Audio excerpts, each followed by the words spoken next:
guys, welcome to the chemistry study by Diya. Hope you are fine. Today I am here with another video.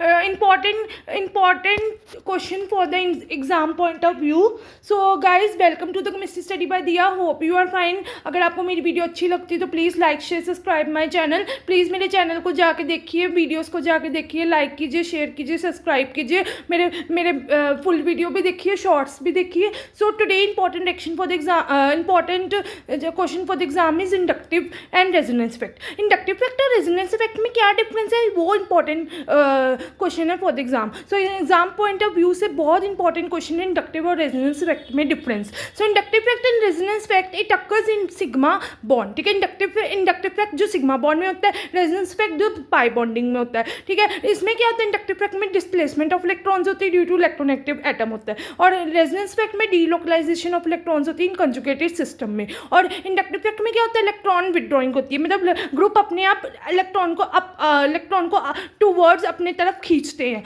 और resonance effect में electron को donate करते हैं. और inductive effect में एक क्या कहते हैं इफेक्ट, क्या होता है, वीक इफेक्ट दिखाता है इंडक्टिव इफेक्ट, और वो रेजोनेंस इफेक्ट एक स्ट्रॉन्ग इफेक्ट दिखाता है. और क्या कहते हैं, और इंडक्टिव इफेक्ट एक परमानेंट इफेक्ट है, और रेजोनेंस इफेक्ट भी एक परमानेंट इफेक्ट है.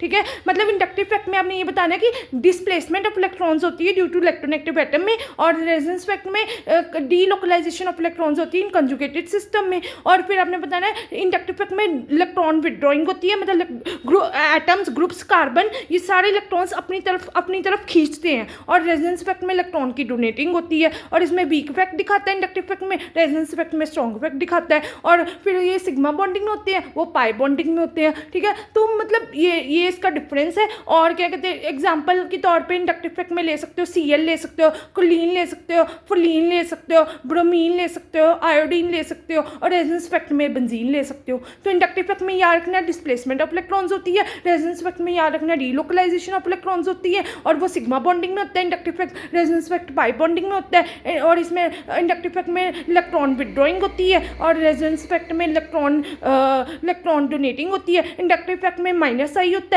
रेजोनेंस इफेक्ट में प्लस आर होता है. ठीक है, thanks for watching. Please for more videos please like share subscribe my channel. Inductive effect is the displacement of electrons, resonance effect is the delocalisation of electrons. उसमें inductive effect में electron withdrawing हो रही है, resonance effect में electron की donating हो रही है. उसमें वीक इफेक्ट दिखा रहा है इंडक्टिव इफेक्ट में, रेजोनेंस इफेक्ट में स्ट्रॉन्ग इफेक्ट दिखा रहा है, और रेजोनेंस इफेक्ट में क्या कहते हैं बेंजीन की लोकलाइजेशन हो रही है. ठीक है, और क्या कहते हैं इंडक्टिव इफेक्ट में कुलीन हो गया, ब्रोमीन हो गया, आयोडीन हो गया. That is example. So for more videos please like share subscribe my channel. Thanks for watching. Please guys मेरी वीडियोस को जाके देखिए, सब्सक्राइब कीजिए, लाइक कीजिए. Thanks for watching.